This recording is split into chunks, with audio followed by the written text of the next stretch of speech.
I remember walking down to Alpine Elementary School with my mom during the second to last week of the summer before 6th grade. And that's when you could see who your teacher was going to be when school started. They'd post it on an 8.5 by 11 sheet of paper, scotch taped to the inside of the glass doors of the school.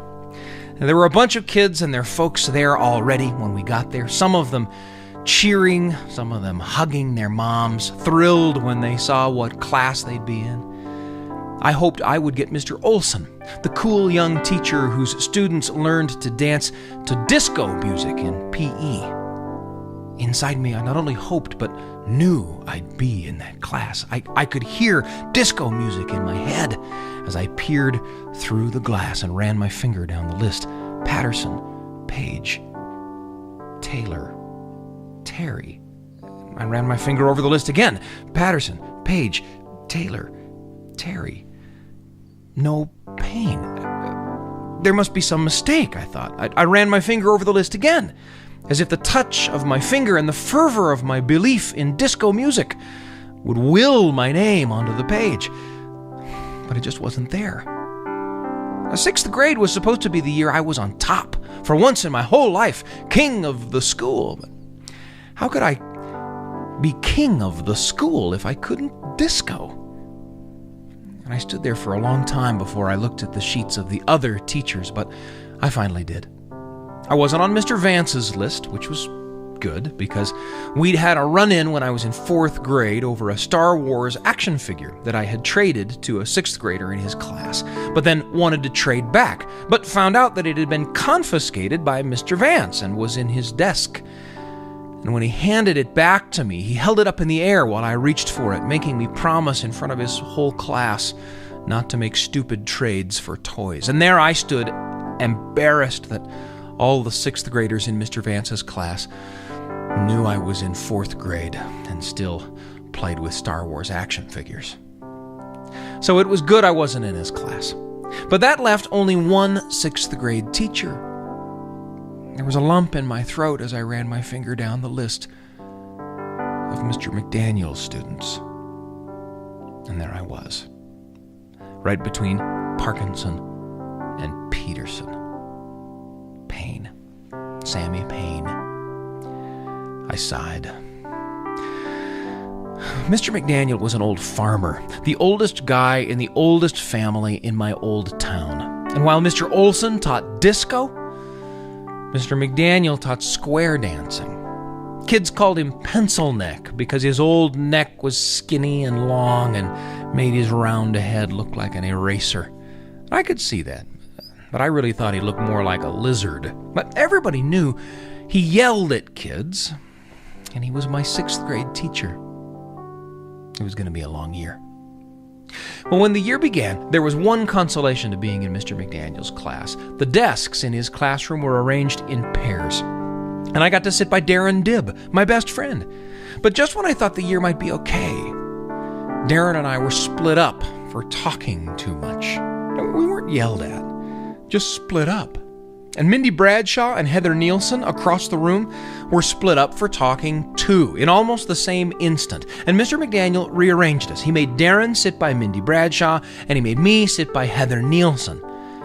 Darren was super bummed that he had to sit next to Mindy Bradshaw. I was super bummed that I didn't get to sit next to Mindy Bradshaw. It was going to be a long year. But Heather Nielsen, it turned out, was awesome. She was funny as anything and super smart. And she loved the polar bears I drew on the covers of my notebooks. Draw another one, she'd say. Draw one jumping into the water. Draw one in a dress. And who knew if Mindy Bradshaw even liked polar bears? And Mr. McDaniel, the old farmer, came to school one day on a noisy old tractor, pulling an enormous flatbed trailer. He told us we could pick a book from the library and then told us to climb onto the trailer. And on that trailer, he pulled us to his family's apple orchard, where we had a readathon for the rest of the day. We lay in the shade of the apple trees and read the books we'd chosen. And when we got munchy, we'd reach up and pick a fresh apple off the tree. And if I got sick of Darren Dibb, I'd reach up and pull an apple off the tree and throw it at him. And he'd say, hey, and throw an apple back at me, and it was idyllic. I even kind of learned to like square dancing. I remember even walking by the gym one time when Mr. Olson's class was in there, disco dancing, and they all looked like idiots. I didn't think much about 6th grade when I was there. It just happened. And we toll-painted the board covers of scrapbooks, and we hammered together boxes of wood to put insect collections in. And we made leather belts and wallets, and we learned about the rise of communism, and we ate apples and ran 1.5 miles in under 12 minutes down to the creek and back. And Heather Nielsen and I laughed our heads off and drew 1 million polar bears. And we're never split up the whole year. But years later, when I was a grown-up and lived far away, I visited my hometown with my own 6th grader. We went to church there on a Sunday. There, standing at the door to the chapel, was an ancient, frail husk of a guy. My son and I stopped when we saw him. The old man looked a little like a lizard, a little like Mr. McDaniel. His lizardy head turned up to me, and his face broke into a wide grin, and he held out his hands and walked toward us, smiling bigger with every step. His hand got to me first, grabbed mine in an unsteady handshake. I towered over him. He was so small. He pulled me closer and reached up to put his little arm around my big shoulders. And through an enormous smile and with shining eyes, he said my name, my old name, Sammy Payne. My son giggled. Sammy, he said. I haven't gone by Sammy in years, since about 6th grade.